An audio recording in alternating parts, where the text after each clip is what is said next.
Ben Weinman, and Mark Hako, bringing you the content that connects our community. You're watching NonStop Local Montana at 5. We open our show with breaking news following two shootings today. In Utah, conservative political activist Charlie Kirk was shot and killed. And in Colorado, a suspect shot some high school students. Thank you for joining us. I'm Ian Alvano, filling in for Ben Weinman tonight. Let's start with Kirk. Just moments ago, FBI Director Kash Patel announced that the suspect believed to have shot and killed Charlie Kirk is now in custody. Kirk, a well-known conservative activist, was shot while speaking at an event at Utah Valley University this afternoon.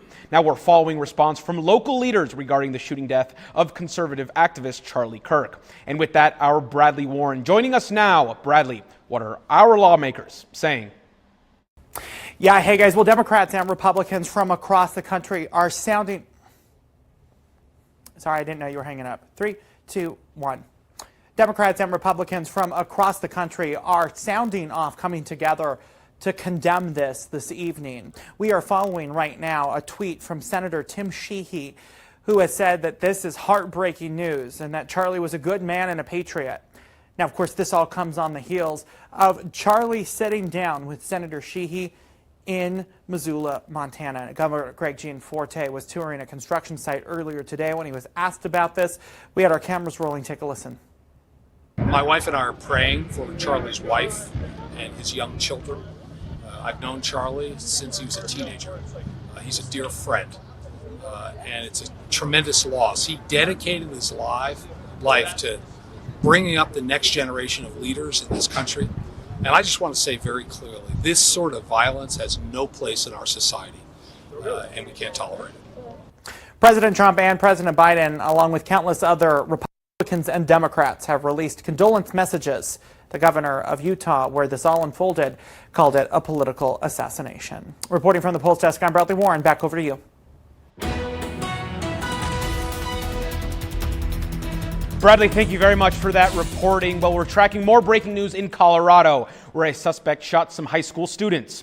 Let's start in Colorado. Officials say 2 students are in critical condition. Police say the suspect was also injured and is in critical condition as well. The suspect, believed to be a student at the high school. Police could not confirm how the suspect was shot, but law enforcement officers are not believed to have fired off any rounds. Officials say the shooting happened on school grounds outside of the building. Evergreen, roughly 28 miles southwest of Denver, and this marks the 47th shooting at a high school in the United States so far this year.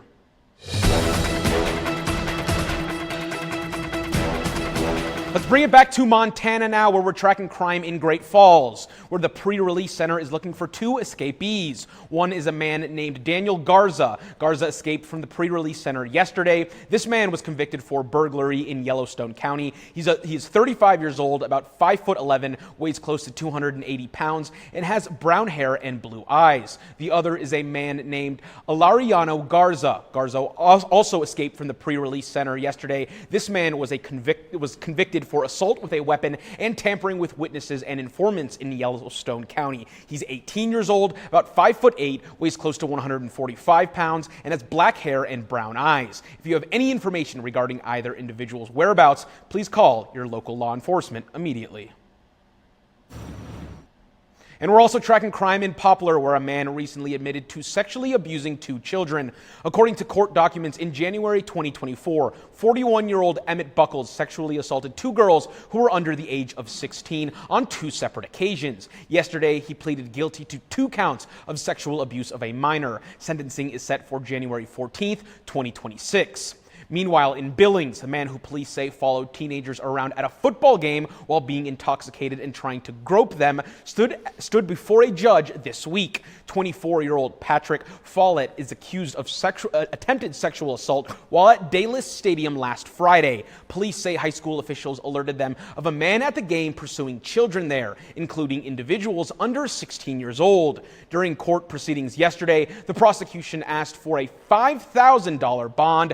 The judge disagreed, setting that bond instead at $35,000, citing the seriousness of these allegations. Follett's next court appearance is set for January the 6th. And this comes at a time when sexual violence is unfortunately rising in our state. based on data collected by the Montana Board of Crime Control. Throughout the past decade, the board says in 2015, 450 people were victimized by rape in Montana. Now let's fast forward to 2024, and we see that number climb to well over 600.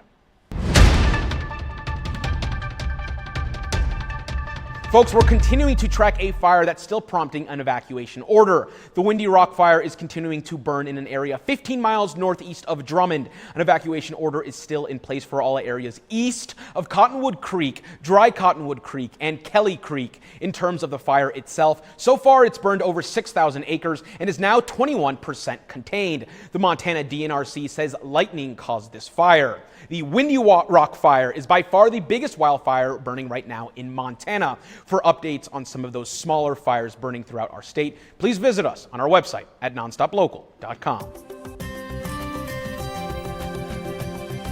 Let's keep it with weather now. Our meteorologist Mark Haka will join us right now to tell us what we can anticipate from Mother Nature throughout the latter half of this week. Mark, what is going on? All right. Hi, Ian. Well, I'm a little bit disappointed, at least for Missoula. No rain. And we've been predicting it for a couple of days, but it's coming. Can we say maybe in the forecast rain? Can we get our hopes up somewhat? It is. And okay. some of the state has received rain, so some of us have, some of us have not. We all have a good chance, let me put it that way. That's fine. All right. Well, good evening, everyone. Yeah, in fact, the clouds, at least in Missoula and other parts of Montana, the sky is actually fairly threatening looking. Let's take a look, and as you can see, a little threatening there, and actually south of Missoula in the Bitterroot range, we do have a thunder shower. I'll pinpoint that in just a moment, but this is Pacific moisture that is increasing, bringing increasing chances of rain. Temperatures, except for a few places in southwest Montana, are above normal. We ought to be in the 70s, 82 Missoula and in Great Falls, 75 Bozeman, 85 in Billings, 89, wow. In Glasgow, 91 in Miles City. Here's why we have an increasing chance of showers and thunderstorms for the next, for the western half of the state. Eventually, though, the entire state will be impacted. We're beginning to see a few showers and thunder showers. There, southeast of Missoula, you can see a thunder shower developing northwest of Helena, along the divide west of Great Falls. Showers on the border north of Kalispell. More widespread rain actually across the border by Salmon, Idaho, and near Cody in Wyoming. We have a thunderstorm with lightning right now. Miles City 86 at 7, down to 79, slight chance of a mid-evening shower. 82 at 7 in Sheridan, temperatures dropping to 69. Glasgow 84 at 7, dropping down to the mid-70s by 9. Lewistown 76, dropping to 67 by 9 o'clock. Butte, slight chance of showers and thunderstorms, temperatures dropping to the 60s. And in Kalispell, very nice evening, upper 70s dropping to the upper 60s. I will be plotting the showers and thunderstorms hour by hour coming up. Mark, we look forward to hearing your applause. Well, folks, here at NonStop Local, we are your local election headquarters, and tonight we're sharing the results of last night's municipal primaries for some mayoral races. Let's start in the Garden City, Missoula, where 3 mayoral candidates were on the primary ballot. As you can see, the incumbent Mayor Andrea Davis and the candidate Sean Knopp received the 2 highest vote counts. These 2 will face off in this year's November election. Now let's move over, going to Helena. The current mayor, Wilmot Collins, not seeking re-election. 5 candidates competed in this primary, and as you can see, Andy Shurtleff and Emily Dean received the 2 highest vote counts. These 2 will be facing off this November. Other big cities in Montana, like Great Falls, Kalispell, and Billings, did not have mayoral primaries yesterday, but they'll still have mayoral elections come November. We'll continue to track each of those races, both on air right here and online on our website at nonstoplocal.com. Well, residents in Livingston are voicing some frustrations over early releases for the city's Parks Master Plan, which will be a guiding document for how the city's parks are developed in the future. Tomorrow, they are hosting a citizen-led town hall to talk about some of these proposed changes. And with that, our Alex McCollum spoke with some folks about what's going on and joins us now with that breakdown. Residents I spoke with are primarily concerned about changes here at Sacagawea Park and Miles Park. Preliminary designs show potential for new parking lots, tree removal, and moving a veterans memorial and flag. Barbara Britt says she's concerned over potentially closing off McGee Drive in Sacagawea Park to turn it into a parking lot, and removing trees Livingston local Warren McGee planted at the parks. In honor of Mr. McGee, I feel like we're doing him a disservice when he did all this work for our community and paid for a lot of it himself.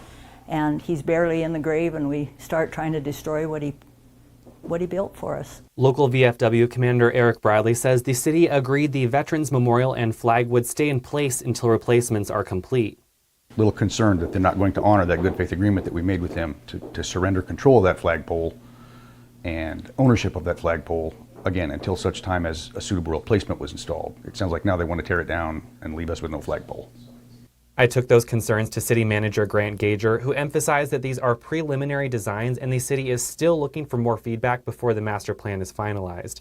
He says many of the changes are focused on making the parks more accessible. I can assure the community that any tree that is removed would be done so for very specific and very important reasons. It's inconceivable to me that we would remove a veterans memorial from the park as part of this process. Gager says due to state open meeting laws, the commission will not be in attendance at tomorrow's town hall, and as city manager, it doesn't feel right to attend without an explicit invitation. I do look forward to hearing from the organizers of the meeting once the meeting's concluded and learning what their concerns are and how we can move forward together. The town hall will be hosted at the Park County Fairgrounds starting at 6 p.m. Reporting in Livingston, I'm Alex McCollum, NonStop Local. Alex, thank you very much. Folks, we're also tracking developments in Billings, where last night community members had the opportunity to make their voices heard on the new master plan for Billings Logan International Airport. During yesterday's open house, Director of Aviation and Transit for the City of Billings, Jeff Roach, explained the airport does an update to their master plan every 5 to 10 years. It involves an 18 to 24-month process where they work with the community to determine what direction the airport infrastructure will take in the future. And if you didn't get to attend last night, the final draft alternative will be presented to the public for one more round of comments at some point in the next 6 to 8 months. We will continue to track this and let you know when that date is set. Well, when you think of Montana's military ties, you may think of Malmstrom Air Force Base and the Montana National Guard, but rarely do you think about the Navy in a landlocked state. You may not know it, but Montana actually has a long legacy of naval vessels. So the first Montana was the armored cruiser ARC-13 USS Montana that served in the early 1900s with distinction in World War I. We're very proud to carry that legacy of proud ships named Montana into the 21st century. And now that legacy continues with the crew of the USS Montana on dry land this week, touring the state that shares their submarine's name. They're making stops in Great Falls, Fort Benton, Helena, and even Missoula, giving Montanans a rare chance to meet the sailors who serve on one of the Navy's most advanced submarines. Our Joey Taylor joining us now to share how the crew is building ties with our state. Commissioned in 2022, the USS Montana is the Navy's newest Virginia-class fast attack submarine. It's based out of Pearl Harbor, but this week its sailors are hundreds of miles from the ocean, meeting the people of Montana. As the crew of the USS Montana, we're incredibly proud of our close ties to the people of Montana and to this great state. We're really grateful for the opportunity to come see Montana and for the support of the USS Montana Committee and really all Montanans. The crew says those ties run deep, with their galley named Big Sky Saloon and their rallying cry, Vigilantes of the Deep. Everyone that we've met so far has been with open arms, welcoming us, here, saying, hey, welcome to Montana. Last night I actually got to meet a great amount of people, yesterday as well. So running into the locals, it just feels great to feel welcome.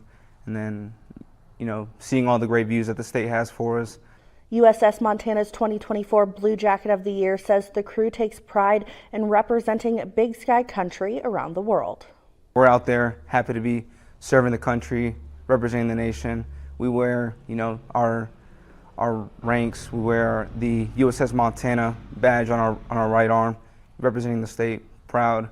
The crew is inviting the public to meet them this week, Wednesday in Great Falls, Thursday in Fort Benton, and Saturday at the Grizz game in Missoula. To be an honorary Montanan is a real point of pride for us on the Montana. Our ties with Montana really help build our culture on board and make Montana a unique place to live and work. For sailors on the USS Montana, this tour is about building connections and carrying the spirit of the Treasure State back to sea. In Great Falls, I'm Joey Taylor, NonStop Local. Joey, thank you very much. Really great stuff right there. Folks, just getting started on this Wednesday evening. Coming up next after the break, our meteorologist Mark Haka will rejoin us with that longer look at the forecast, plus a new adult inpatient psychiatric unit opening in southwest Montana. We'll report on how this will impact local patients seeking mental health care. Keep it right here. You're watching NonStop Local.